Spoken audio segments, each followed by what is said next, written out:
sudden blare ripped through the quiet of the hospital emergency room. "Code Blue. Room 3. A voice shrieked over the intercom. Dr. Elias Vance, the chief of surgery, felt his heart pound. This couldn't be happening. His patient, a young girl named Lily, was undergoing a critical transplant. If the power failed now, it would be catastrophic. The lights flickered, then dimmed, plunging the usually sterile room into a murky twilight. "Generator!" Elias roared, his voice laced with panic. "Why isn't the backup on?" Nurse Ava Sharma, her face pale, pointed a trembling finger at the main power panel. "The system's locked, doctor. It says, critical failure, manual override required." Fear clawed at Elias. Years of training, countless complex surgeries, and it might all end here, not by his hand, but by a simple power outage. The life support machines began to wear down, their rhythmic beeps slowing. "Step aside." A calm, steady voice cut through the rising panic. Elias turned to see Maria, the night shift cleaning lady, standing at the edge of the room. Her mop bucket stood beside her, a stark contrast to the gleaming medical equipment. Maria, a quiet woman in her late 40s, had been cleaning the hospital for over 20 years. She was as much a part of the building's fabric as the bricks and mortar, yet rarely noticed by the high-ranking medical staff.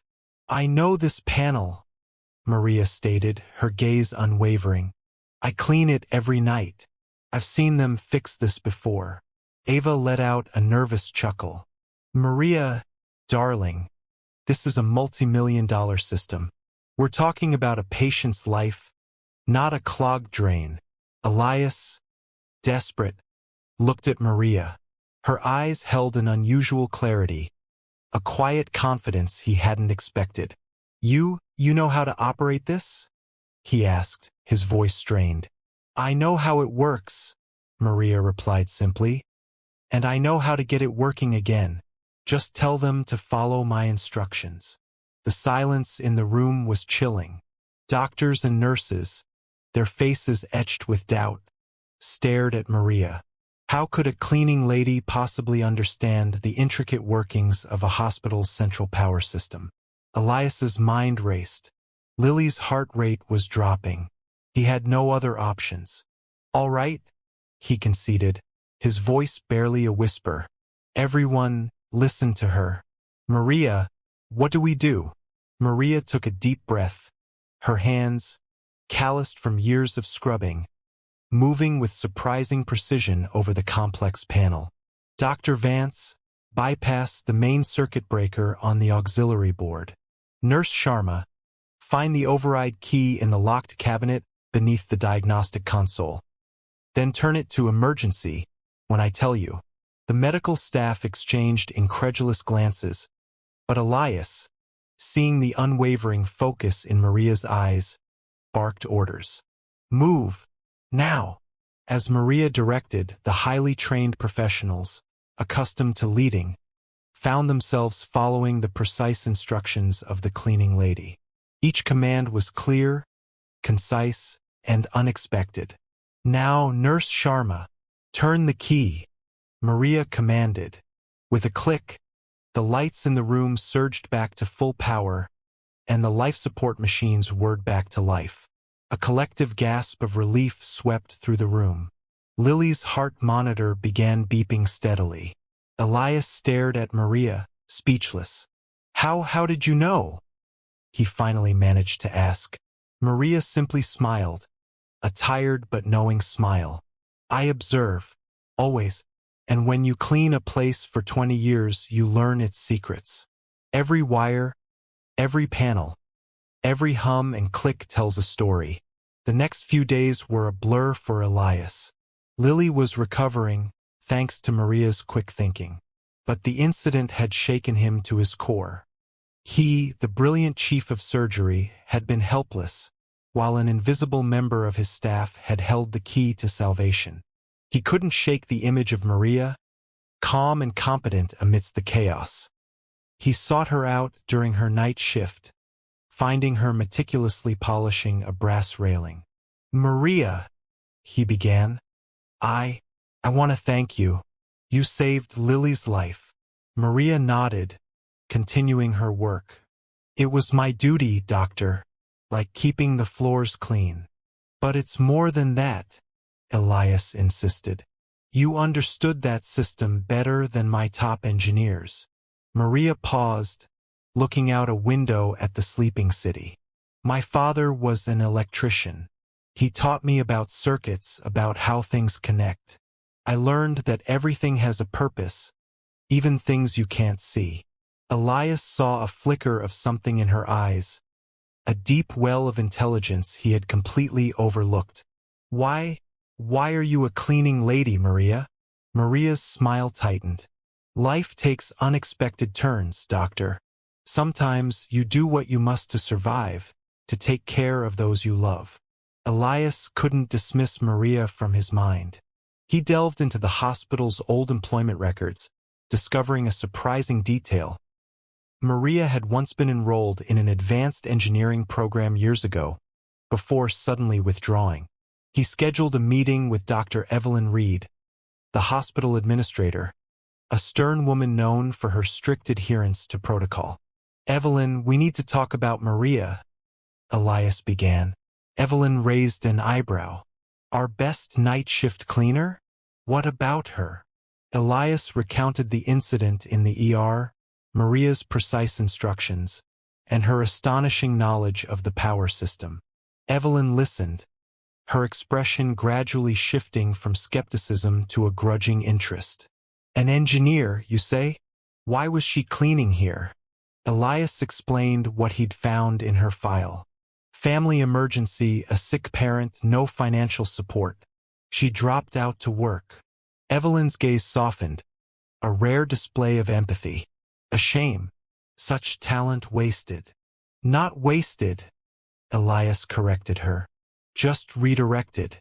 She learned more about this hospital's infrastructure by cleaning it than any of my highly paid engineers have learned from blueprints." The next week, Maria was called into Evelyn Reed's office. She expected a reprimand for stepping out of line, or perhaps a small bonus for her heroics. What she found was Elias and Evelyn, seated across from a gleaming new computer. "Maria," Evelyn began, her voice unusually gentle. "Dr. Vance and I have reviewed your file. We've also had our engineers confirm your assessment of the power system. Your insights were remarkable." Maria remained silent, her expression unreadable. "We believe your talents are being profoundly underutilized here," Elias added. "We'd like to offer you a new position, hospital facilities engineer.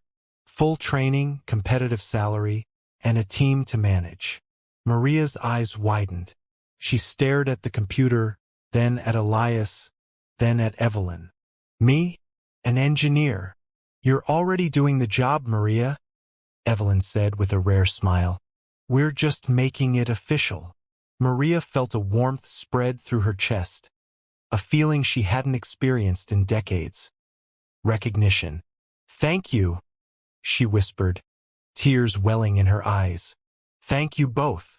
The news of Maria's promotion rippled through the hospital like wildfire. Most staff were thrilled, having always known Maria was a kind and diligent worker. But some, like Ava Sharma, the nurse who had mocked her, whispered behind cupped hands. "A cleaning lady? It's affirmative action, I tell you. She just got lucky." Ava, still convinced of her own superiority, refused to acknowledge Maria's skills. She actively avoided Maria in the hallways, muttering under her breath about people knowing their place.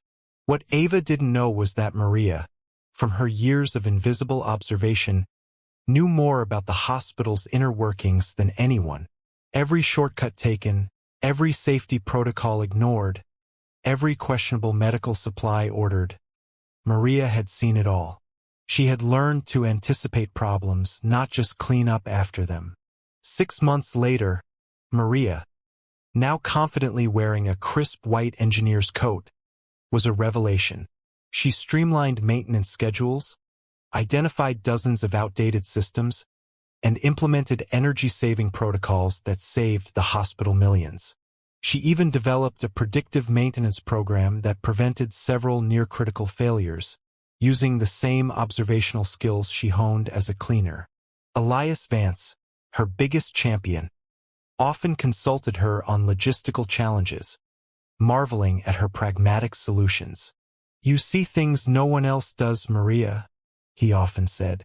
Maria's team, initially skeptical, quickly grew to respect her quiet competence and encyclopedic knowledge of the hospital's hidden infrastructure. One Tuesday morning, a new crisis erupted.